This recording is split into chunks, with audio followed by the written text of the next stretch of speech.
আল্লাহর শুকরিয়া দান হিসেবে 2 রাকাত নামাজ আদায় করেছেন প্রথম বাবা আদম আলাইহিস সালাতু সালাম ফজরের সময়। ওই নামাজটা আল্লাহর কাছে বড় খুশি হয়েছেন, আল্লাহ বড় খুশি হয়েছেন, ওই নামাজটাকে কোট করে রেখে দিয়েছেন। আল্লাহ রাব্বুল আলামিন তার কালামে হাকিমের মধ্যে বর্ণনা করতেছেন, আল্লাহ তা'বুদু ইল্লা ইয়্যাহু ওয়া বিল ওয়ালিদাইনি ইহসানা। আল্লাহ রাব্বুল আলামিন আদেশ দিচ্ছেন, আল্লাহ তা'বুদু ইল্লা ইয়্যাহু। দুনিয়ার মানুষ শুনে রেখো, আল্লাহ রাব্বুল আলামিন তার হাবিবের মাধ্যমে জানাই যাচ্ছেন যে যতগুলো মানুষ দুনিয়ার মধ্যে আছো তোমরা, আমাদের উচিত হলো আল্লাহ তা'বুদু, আল্লাহর হুকুমগুলো, আল্লাহর ইবাদত বন্দেগীতে সব সময় আমরা লেগে থাকা। বলুন না সুবহানাল্লাহ। সব সময় আমাদের লেগে থাকতে হবে আল্লাহর ইবাদত বন্দেগীতে, আল্লাহর হুকুমগুলোতে পালন করণার্থে আমাদের সব সময় মনোনিবেশ করতে হবে। ভাইরা আমার, তাহলে আল্লাহ রাব্বুল আলামিন বলে দিলেন, আল্লাহ তা'বুদু ইল্লা ইয়্যাহু, শুধুমাত্র আল্লাহর ইবাদত করতে হবে, আল্লাহর দাসত্ব করতে হবে। আল্লাহর দাসত্ব, আল্লাহর ইবাদত বন্দেগী করতে হবে, পুঙ্খানুপুঙ্খ রূপে পুরাটাই আদায় করতে হবে। কি বলে, ঠিক কি না? সবটি আমাদের সেভাবে আমাদের মনের মধ্যে নিয়ে এসে আদায় আনতে, ওই নিয়তে আমাদের লেগে থাকতে হবে, সব সময় আল্লাহর হুকুম আদায় করতে হবে। প্রিয় হাজরিন, এটা উদাহরণ দিলে আপনারা বুঝতে পারবেন যে আমাদের নামাজ আদায় করতে গেলে আমরা যে কাজটা করে থাকি সেটা হলো উযু করা লাগে। আগে কি করা লাগে?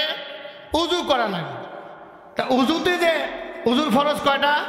4টা। কিন্তু 4টা ফরজ আমরা আদায় করি। এই 4টা ফরজের মধ্যে যদি একটা ফরজ না হয় তাহলে কি উযুটা কমপ্লিট হবে? উযু কমপ্লিট হবে? উযুকে কমপ্লিট করতে গেলে 4টা ফরজে আদায় করতে হবে। কি বলেন?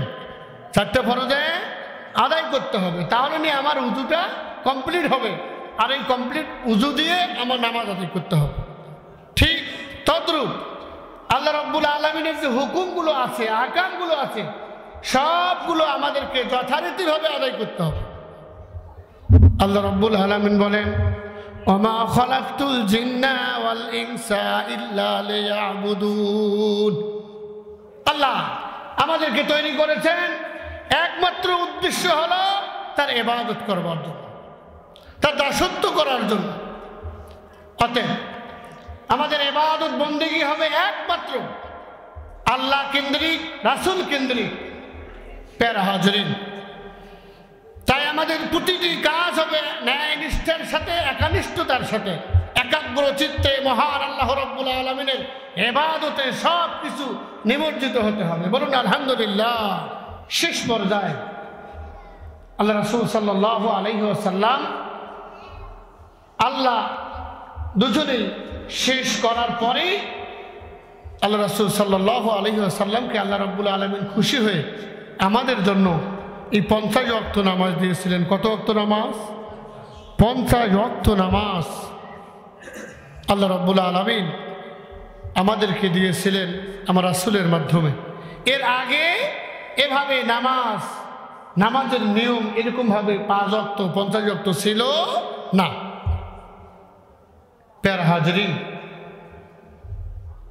সেখান থেকে আল্লাহ রাসূল অত্যন্ত খুশি হইয়া যে আমি নবী হিসেবে আল্লাহর দরবারে আসলাম, দেখা করলাম, সব কিছু দেখলাম। আল্লাহ রাব্বুল আলামিন খুশি হইয়া যে আমাকে যে দায়িত্ব দিল 50 ওয়াক্ত নামাজ, এটার মাধ্যমে আমার উম্মতের জন্য এটা নিয়ে গেলে আমার উম্মতেরা এই নামাজের মধ্য দিয়ে আল্লাহর সাথে দিদার করতে পারবেন। বলুন না সুবহানাল্লাহ। 50 ওয়াক্ত নামাজ নিয়ে আল্লাহর হাবিব খুশি, আল্লাহ রাসূল খুশি হয়েছেন, খুশি নিয়ে নামাজ নিয়ে চলে আসলেন। পথে মধ্যে মুসা নবীর সামনে দেখা, বিস্তারিত আলোচনা করব না, সামনের দিকে আগাবো। মুসা নবী বললেন যে বনি ইসরাইলকে আমি চিনি, আমি জানি, অতএব এতগুলো নামাজ আদায় করতে পারবে না। আপনি আবার যান আল্লাহর কাছে, এভাবে করে যে 5 ওয়াক্ত করে কমাতে কমাতে লাস্টে আমার আপনার হাবিবকে আল্লাহ রাব্বুল আলামিন 5 ওয়াক্ত নামাজ দিয়েছেন। বলুন না সুবহানাল্লাহ। আর এই 5 ওয়াক্ত নামাজের মধ্য দিয়ে আল্লাহ রাব্বুল আলামিন বলেছেন, হাবিব আমি যখন প্রথমেই আমার কুদরতি জবান দিয়ে 50 ওয়াক্ত নামাজের কথা বলেছি, অতএব তোমার উম্মত আমার বান্দারা যদি 5 ওয়াক্ত নামাজ যথারীতি সুন্দরভাবে আদায় করে, আমি আল্লাহ রাব্বুল আলামিন তোমার বান্দাদেরকে, আমার বান্দাদেরকে, তোমার উম্মতদেরকে আমি আল্লাহ রাব্বুল আলামিন 50 ওয়াক্ত নামাজের সওয়াব দিয়ে দেব। বলুন না সুবহানাল্লাহ। নামাজ আদায় করব 5 ওয়াক্ত, সওয়াব পাবো 50 ওয়াক্ত। ভাইরা আমার, এই মিরাজ থেকে আল্লাহ রাব্বুল আলামিন এই নামাজখানা নিয়ে এসেছেন। এই নামাজ পর্যায়ক্রমে এক এক নবী থেকে এক একভাবে নামাজ আল্লাহ রাব্বুল আলামিন কোট করে রেখে দিয়ে সেটা এট এ টাইমে আল্লাহ রাব্বুল আলামিন এই মিরাজের রাত্রে আমার আপনার হাবিবকে আল্লাহ রাব্বুল আলামিন দিয়েছেন। 5 ওয়াক্ত নামাজ 5 ভাবে, সময়টা এইভাবে আসলো, ফজর, জোহর, আসর, মাগরিব, এশা। এটা আল্লাহ রাব্বুল আলামিন সূরা বনী ইসরাঈল আলোচনা করেছেন। তা আমি যে কথাটা বলতে চাচ্ছিলাম, যে এই নামাজটাকে এভাবে কোট করে আল্লাহ রাব্বুল আলামিন আমাদেরকে দিলেন, যাতে করে আমরা এই নামাজের মধ্য দিয়ে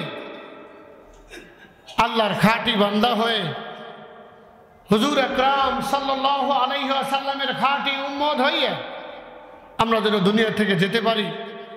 এই উদ্দেশ্যে আল্লাহ রাব্বুল আলামিনের হাবিব শেষ মুহূর্ত পর্যন্ত যখন দুনিয়া থেকে চলে যাবেন, এহলৌকিক জগৎ ত্যাগ করে পরলৌকিক জগতে যখন যাবেন, তখনও শুধু বলেন আসসালাত আসসালাত আসসালাত, নামাজ নামাজ। অতএব এই নামাজটা কিভাবে আমরা পাইলাম, এর সংক্ষিপ্ত রূপরেখা। ভাইরা আমার, এই ফজরের নামাজ আল্লাহ রাব্বুল আলামিন হযরত আদম আলাইহিস সালাতু সালামকে জোড়ায় জোড়ায় সন্তান দিয়েছিলেন। আপনারা সকলে জানেন, একটা সন্তান দিয়েছিলেন একাই, হযরত শীস আলাইহিস সালাতু সালাম। তেনার কোনো জোড়া ছিল না। তিনি বিবাহ হয়েছিলেন তার জান্নাতের হুরের সাথে। বলুন না সুবহানাল্লাহ। আর ওই তখনই আরবি ভাষা আসছে, ওই জান্নাতের হুর আরবি ভাষা নিয়ে আসছেন জান্নাত থেকে। আরবি ভাষাটা হলো জান্নাতি ভাষা। আরবি ভাষাটা কি ভাষা? জান্নাতি ভাষা। ওই হুর থেকে হযরতে শীস আলাইহিস সালাতু সালামের সঙ্গে বিবাহ দেওয়ার পরে ওই ভাষা চালু হলো, জান্নাতি ভাষা। হযরতে শীস আলাইহিস সালাতু সালাম বড় প্রাউড ফিল করতেছিলেন, আমি নবীর ছেলে, নবী। হযরতে শীস নবী একদিন বসা অবস্থায় বাবা আদম আলাইহিস সালাতু সালাম হেঁটে যাচ্ছেন, আর দেখতেছেন হযরতে শীস নবীকে। বাবা আদম আলাইহিস সালাতু সালাম বললেন, ও শীস, তোমাকে বড় উৎফুল্ল আনন্দিত দেখাচ্ছে, কারণটা কি? তিনি বললেন, বাবা আমি নবীর ছেলে, নবী, আমার স্ত্রী জান্নাতি হুর, আমি অত্যন্ত আনন্দিত, আমি অত্যন্ত নিজেকে প্রাউড ফিল মনে করতেছি। আল্লাহ রাব্বুল আলামিনের হযরতে আদম নবী বললেন, ও আমার সন্তান, শুনে রেখো, শুনে রেখো, আমাদের শেষ পর্যায়ে এমন একজন নবী আসবে, সেই নবী সমস্ত নবীদের সরদার হবেন। বলুন সুবহানাল্লাহ। তুমি নবীর ছেলে, নবী হওয়ার পরেও, জান্নাতের হুরের স্বামী হওয়ার পরেও তোমার আমার সমস্ত নবীদের চেয়ে সম্মানওয়ালা, মর্যাদাওয়ালা, নবী হবেন আখির নবী মুহাম্মাদুর রাসূলুল্লাহ সাল্লাল্লাহু আলাইহি ওয়াসাল্লাম। প্যারা হাজিরিন, আল্লাহ রাব্বুল আলামিনের সেই আদম নবী জান্নাতে থাকাকালীন সময় মা হাওয়া আলাইহিস সালাতু সালাম শয়তানের ওয়াসওয়াসায় পড়ে গন্ধম গাছের ফল খেলেন। খাওয়ার পরে আল্লাহ রাব্বুল আলামিন তাদের থেকে অসন্তুষ্ট প্রকাশ করলেন। ওই জান্নাতে আর থাকা হলো না, জান্নাত থেকে তাদেরকে বাহির করে দেওয়া হলো দুনিয়ার জমিনে। জান্নাতি ওই ফল খাওয়ার পরে পেটের মধ্যে বিষ শুরু হয়ে গেল, পেট এলোমেলো শুরু হয়ে গেল, পায়খানা করার প্রয়োজন, লেট্রিনে যাওয়ার প্রয়োজন। জান্নাতে ওরকম কোনো ব্যবস্থা নাই। আল্লাহ রাব্বুল আলামিন দুনিয়ার মধ্যে তাদেরকে ফেলাই দিল। আর তারা দুজনেই স্বামী স্ত্রী দুদিকে 360 বছর কাঁদলেন।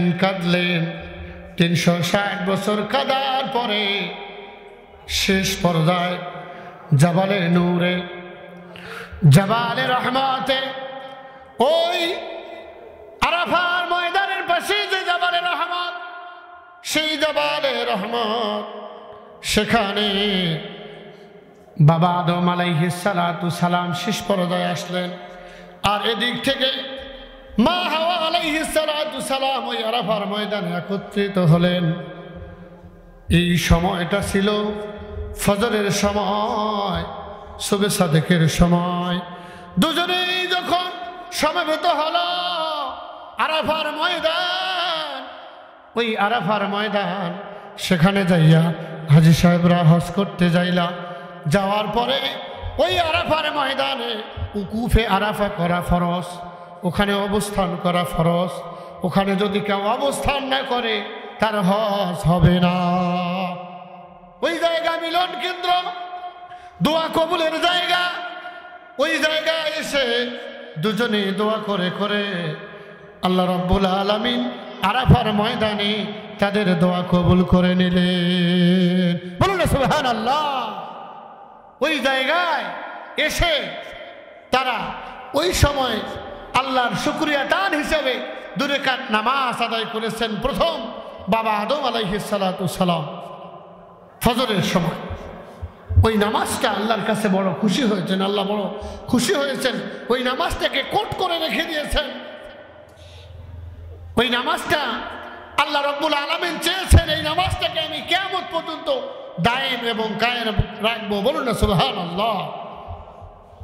ওই নামাজটা ফজরের নামাজ হিসেবে গণ্য হলো এবং তৎসঙ্গে আখিরি নবী মুহাম্মদুর রাসূলুল্লাহ সাল্লাল্লাহু আলাইহি ওয়াসাল্লামকে দেওয়ার পরে তৎসঙ্গে 2 রাকাত সুন্নতে মুআক্কাদা আল্লাহ রাব্বুল আলামিন হাবিবের মাধ্যমে সেট করে দিয়ে দিলেন।